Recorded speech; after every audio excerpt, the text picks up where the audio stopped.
Hello guys, good morning sa inyo dyan sa Pilipinas. Good afternoon dito sa amin. Ito, maghiwa muna tayo ng manok guys dahil mag-adobo ako ngayon para pambaon ko mamayang hating gabi dahil 1:30 yung pasok ko. Kailangan na handa ko muna yung mga baunin ko para sa trabaho. Dahil napakaraming gagawin mamaya. Ito, hiniwa-hiwa ko muna yung manok para tamang-tama lang na yung pang adobo. Ayan. Habang naghihiwa, nagiinit din ang tubig na nilagyan ko ng asin para pakuluan ko tong manok mamaya-maya ng konti. Pag matapos ko na to paghiwa. Ayan. Samahan nyo lang ako. Guys, dahil ako lang mag-isa ngayon dito sa bahay. Nasa trabaho yung mga yung mga kasama ko rito. Ayan. Ang ginagawa ko rito guys, tinatanggal ko yung yung parabang lungs na sa likod ng ng manok. Tinatanggal ko yun. Yung nakadikit sa likod ng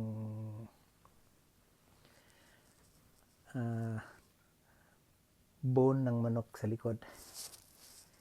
Ayan. Tinatanggal ko talaga yun dahil minsan kasi ibang amoy pagka mayroon yan. Kaya linisin natin ng maayos. Yan, hiwa-hiwain natin pagkatapos para maganda naman ang ang ating lulutuin. Ayun. Bawang lang ginagamit ko diyan para sa paggisa. Yan. Tapos meron akong laurel. Kasama na diyan yung yung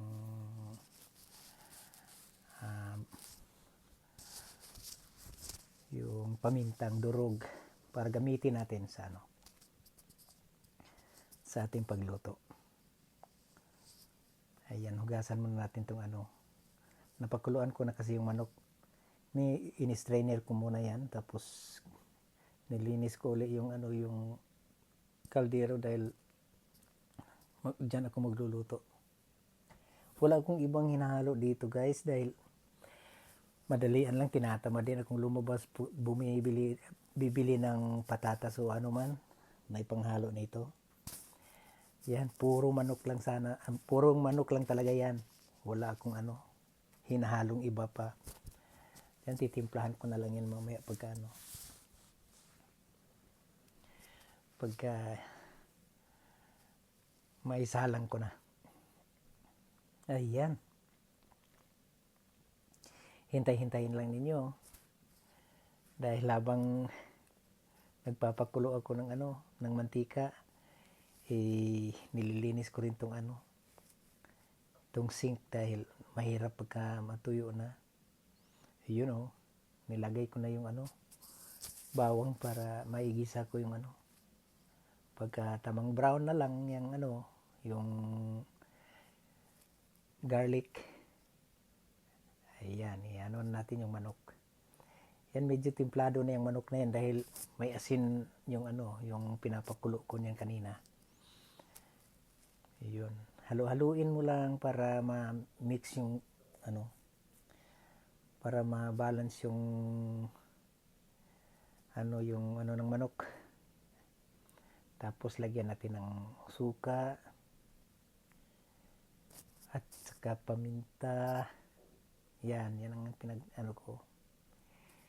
Yan lang ang tinitimpla ko diyan. Ay ginawa kong spices, yan lang. Paminta, laurel, at saka bawang. At syempre lagyan natin ng konting chicken bouillon para naman malasa. At habang hinahalo, yan, lagyan na natin yan ng toyo. Yan. Yung toyo dark soy sauce ang gamitin nyo para medyo talaga yung manok. Yun tingnan nyo nung pagkulo. Parang ang sarap ng kainin, di ba? Yan, halu-haluin lang yan muna. Hindi ko na lang yung tinatakpan para makita ko naman ano. Kasi sabi nila pagka tinatakpan yung ano, may suka yung niluluto mo, hindi daw maluluto rin yung suka. Ayun, tapos na akong magluto. Kakain na ako ngayon para makapagpahinga naman. Hanggang alas 12 ng gabi matutulog ako niyan. Ang alarm ko 12 midnight para makapag-asikaso pa ako, maka-shower pa ako para mag-ready papuntang trabaho. Yun o. Yan, tama na yan. Oh. Ewan ko ba, paborito ko talaga yung yung chicken breast pagka mag-adobo ako. Siyempre, bago tayo kumain, magpapasalamat muna tayo sa Panginoon sa mga grasya na inaibigay niya sa atin. Ayun. Kain tayo mga guys. Mainit-init pa talaga yan. Yun, samahan nyo akong kumain ito. Yan, nadala ko pa yung laurel nasa gilid. Yeah, gustong gusto ko talaga yung chicken breast pagka adobo. Pero mas malasa yung yung drumstick or yung mga wings, yung mga may buto-buto. Mas malasa yun. Pero ewan ko, itong gusto ko yung laman niya. Ayun o. Yan. Matatapos na rin ako niyan. Pagkatapos, makapagpahinga ng konti naman. Bago naman matutulog. Para ready na naman sa panibagong trabaho kinabukasan. Ganyan lang ang routine namin dito guys. Pero wala kang ibang isipin. Ayun. Matatapos na rin. Maraming salamat sa inyong panonood sa aking niluluto. Sana naman meron din kayo mga suggestion na kung paano magluluto kayo ng adobo. Okay? Ganito lang talaga ako. Yun ubos. Maraming salamat sa inyong panonood. God bless.